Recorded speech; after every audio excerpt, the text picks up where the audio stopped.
What we're doing today is we're holding an annual event called the Day in the Trenches.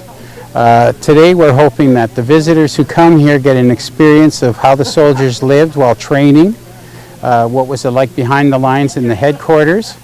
They'll get some demonstrations on bayonet training, how to defend themselves. There'll be the trench routine in how the soldiers conducted themselves in the training, in the trenches or during the actual fighting. There are some temporary exhibits. Today we have a private collector who wants to remain anonymous, has a beautiful collection of World War I German firearms. And it's a welcome addition to what's on this side. You know, we have a nice collection of Canadian military, but it's nice to see what the enemy used, and he brought it out today. And there's also a special exhibit on the paper war. We call it papers, documents, posters of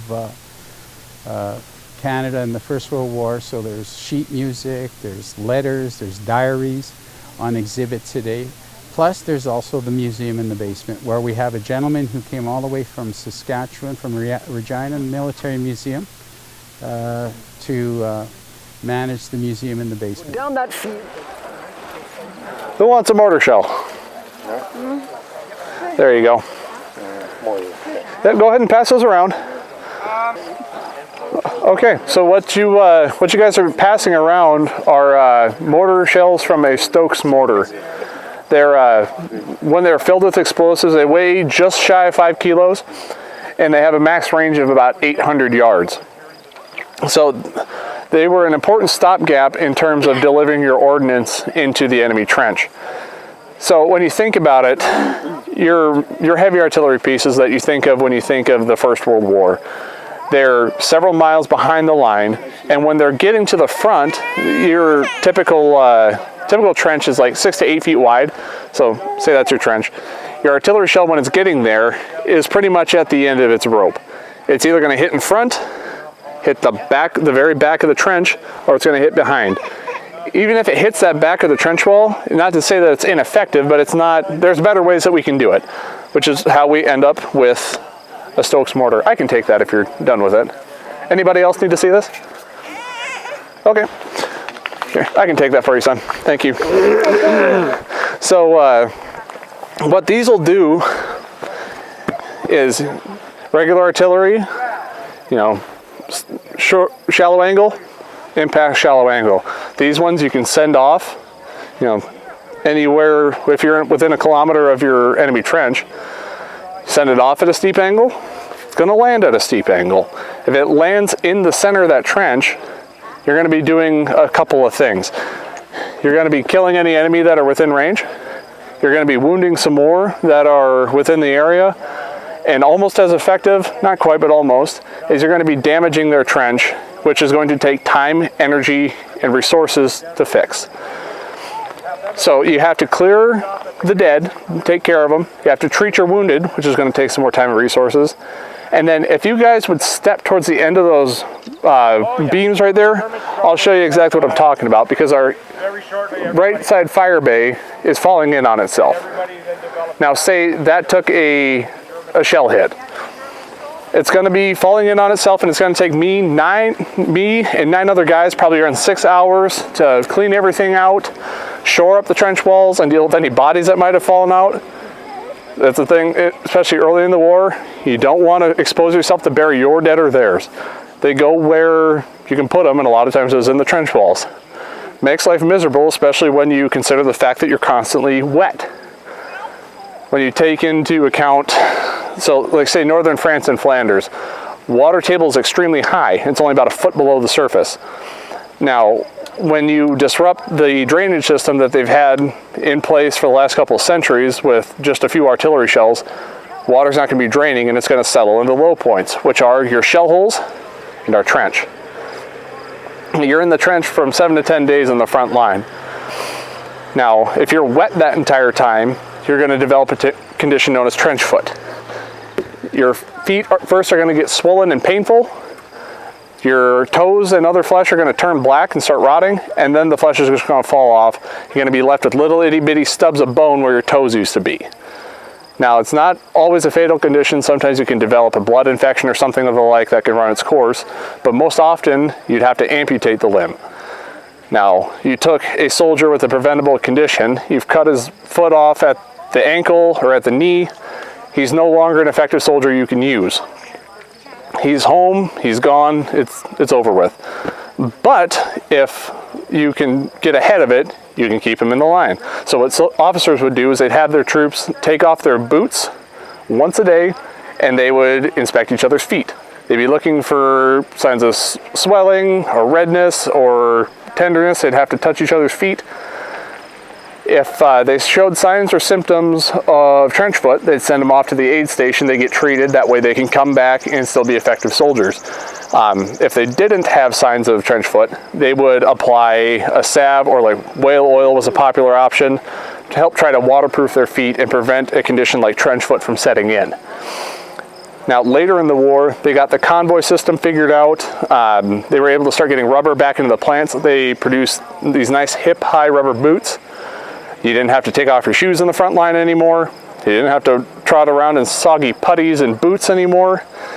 And they didn't smell.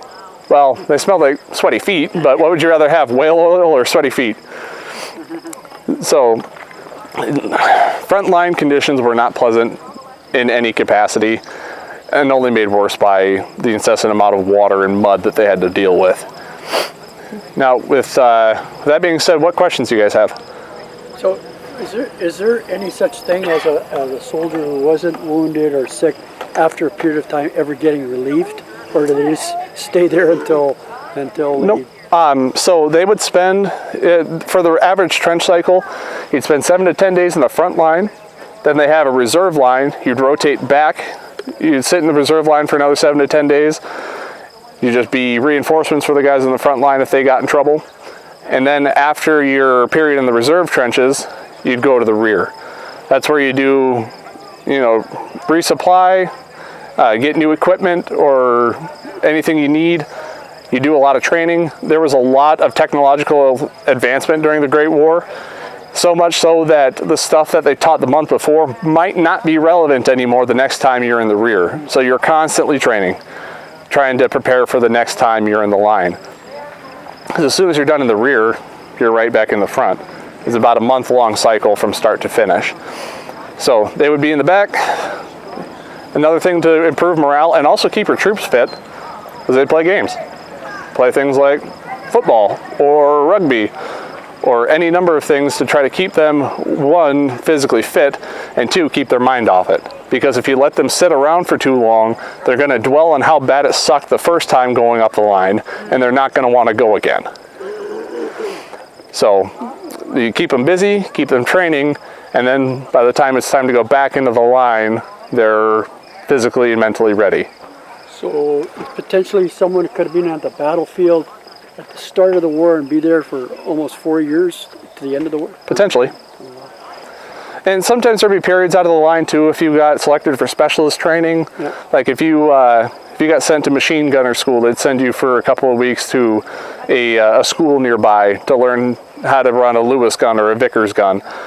Or if you got sent for, towards the end of the war, they had these little 37 millimeter portable frontline artillery pieces. You get sent off to learn how to run one of those. Or if you got selected to be an officer, commissioned from the ranks, you got sent away to learn what an officer does. There was different ways. You weren't constantly stuck in that cycle, but for most people, until they were wounded or completed their service in some capacity, that was it. Nobody's going back home to England for leave. Every once in a while you could. It just kind of depended on your situation. If you're at an active sector and they need the guys, you're not going. Yeah. Yes, ma'am. So did they have a gauge on this, so depending on which way the wind was blowing and how hard they could actually aim it up higher to fall down at a certain space? Well, these actually fly slow enough through the air you can see them go. So they're powered by... So you just have to wait for the first one to hit to make sure that's Yep. what you wanted to Actual Stokes mortars would have had a small sight on them, so you could gauge roughly where you're shooting, And then you'd have somebody in the front line telling you where your rounds fall, you know, back 60, forward, left, right. I mean, it just kind of depended on where it goes. But the charge on these was all the same too. This was filled with a chemical, think of it like a big shotgun shell. It'd have a primer in the end, and there's a pin in the bottom of this tube. So when it slides down the tube, it impacts that primer, and this rear ring makes a seal inside the tube. Forces all the gas out the back, and propels your shell out the barrel. Did you have a question back there, ma'am? Oh, okay. Saw a hand go. Yes, sir. How did they sleep in the trenches, especially with all the water and mud and stuff? Anywhere they could, really. There would be dugouts in the side of the trench where you could try to get up and out of the water. Sometimes you slept with your feet wet. There wasn't a good place. In drier sectors, there were dugouts that enlisted could go cram into. They'd be mostly safe from artillery. Try to sleep down there. But when you think about a place like Passchendaele, there really wasn't a great way for them to do it, so you just kind of made do with what you had. So was there noise and mortars and stuff, you know, during the night as well? I would say yes. There's always somebody taking a pot shot at somebody else. Yeah. Or you don't want things to get too quiet, because then you're going to have Germans that are going to come peeking out and see what's going on. Why is it so quiet? Something's up. And if you are up to something, you don't want them to get curious and come out to look just cause. Yeah. So give them something to stay busy with. Wreck a section of trench so they have to fix it. You know, take out a few of their guys so they have to deal with their casualties. Just keep them busy. What do they do with the soldiers that were killed? Like, how do you manage with that? You bury them where you can. Oh, you do that? Yep. Oh, okay. So you don't want to expose yourself too much to try to deal with your dead. So if there's a large shell hole nearby, roll them into the shell hole and throw a little dirt on them. Or if they're inside the trench and you can't do anything, they become a part of the trench. So part two, I forgot to mention, those duck boards there would have sat on an inverted A-frame. So say this is the top part of your A where the heels of my palms are. That cross piece on your A, that's where the duck boards would rest. So you can get water and whatnot under there too. And I mean, if in the meantime you need a place to put somebody because they're in the way, put them where you have to. Trench life is not a comfortable or clean or morally correct way to go. But if it's the difference between you living and you not, you do what you have to do to live.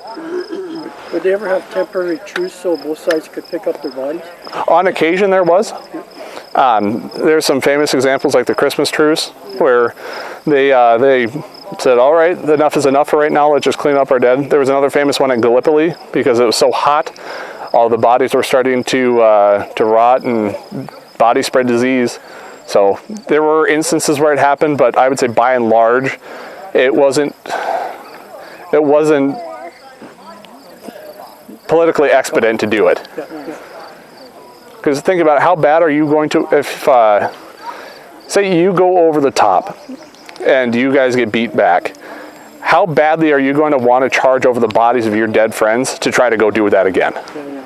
So if you let them clean up their space, they might be a little more willing to go again. But if they have to sit and look at their friends as they become a part of the earth, it's not going to be the most morale boosting idea.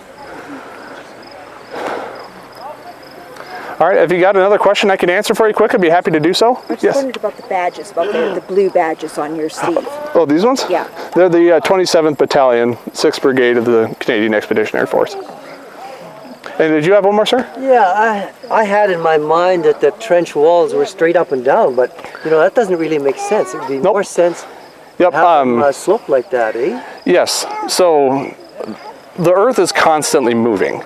It's not very much, but it's enough. If you have your trench wall just straight up and down, over time they're going to start doing this. And I mean, you can kind of see that over in that far fire bay. It's when you have them braced out, however, it takes more time to do that.